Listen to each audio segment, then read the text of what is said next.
সম্প্রতি ভারত পাকিস্তান ম্যাচকে ঘিরে বিতর্কে জড়িয়েছেন সোনম ওয়াংচুকের স্ত্রী গীতাঞ্জলি। জানা যাচ্ছে যে তিনি পাকিস্তানে একটি জলবায়ু সম্মেলনে যোগ দিতে গেছিলেন এবং সেখানে তাকে অপরাধী হিসেবে চিহ্নিত করার কিন্তু বিরোধিতা করেছেন। অবশেষে ভারত পাকিস্তান ক্রিকেট ম্যাচ নিয়ে সরব সোনম ওয়াংচুকের স্ত্রী। পাকিস্তানে জলবায়ু সম্মেলনে যোগ দিয়ে সোনম অপরাধী কেন, এই নিয়ে কিন্তু প্রশ্ন তুলেন সোনমের স্ত্রী গীতাঞ্জলি। এই নিয়ে বিস্তারিত জানবো, আমাদের সঙ্গে যুক্ত হয়ে গেছে প্রতিনিধি সৌম্য মুখোপাধ্যায়। সৌম্য, কি জানতে পারছো হঠাৎ করে এই সম্মেলনে যোগ দিয়ে সোনম অপরাধী কেন, এই প্রশ্ন তুলছে সোনমের স্ত্রী?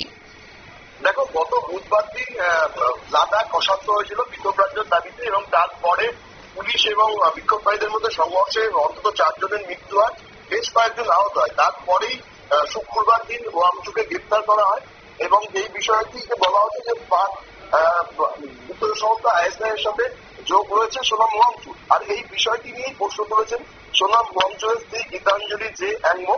তিনি গতকাল ভারত পাকিস্তান ম্যাচের পরে প্রশ্ন তোলেন যে ভারত পাকিস্তান যদি ম্যাচ হতে পারে, ক্রিকেট ম্যাচ, তাহলে সোনম ওয়াংচু পরিবেশ সম্মেলনের জন্য পাকিস্তানে গিয়ে তিনি কি অপরাধ করেছেন।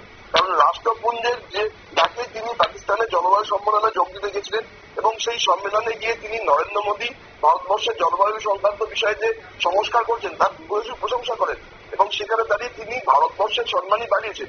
সেই জায়গায় দাঁড়িয়ে ভারত যখন পাকিস্তানের বিরুদ্ধে ম্যাচ খেলতে পারছে, ক্রিকেট ম্যাচ, সেখানে দাঁড়িয়ে সোনম ওয়াংচু কেন পাকিস্তানের জলবায়ু সম্মেলনে যোগ দিতে পারেন না, এটা তিনি স্পষ্ট করেছেন এবং তিনি বলেছেন সোনম ওয়াংচুকে যে কারণে গ্রেপ্তার করা হয়েছে সেই কারণটি পুরোপুরি ব্যবসায়িক এবং সেখানে তিনি আদানির যে সোলার পাওয়ার প্রজেক্ট সেটার বিরোধিতা করছেন বলেই তাকে গ্রেপ্তার করা হয়েছে। সোনম ওয়াংচুর স্ত্রীর এই ধরনের অভিযোগের পরেই নতুন করে বিতর্ক তৈরি হয়েছে, কারণ আমরা জানি যে ইতিমধ্যেই লাদাখের ওই পরিবেশ কর্মী গ্রেপ্তারি নিয়ে মুখ করেছেন রাহুল গান্ধী। তারপর সোনম ওয়াংচুর স্ত্রী একটা অভিযোগ করলেন। একদম ধন্যবাদ সৌম্য। আপনারা শুনলেন, অর্থাৎ ভারত পাকিস্তান ক্রিকেট ম্যাচ যদি হতে পারে তবে সেক্ষেত্রে পাকিস্তানের জলবায়ু সম্মেলনে কেন যোগ দিতে পারবে না সোনম ওয়াংচুকের স্ত্রী গীতাঞ্জলি, এই নিয়ে কিন্তু একটা অভিযোগ তুলে তিনি বিতর্কে জড়িয়ে পড়েছেন। নিয়ে নিচ্ছে ছোট্ট একটি বিজ্ঞাপন বিরতি, সঙ্গে থাকুন।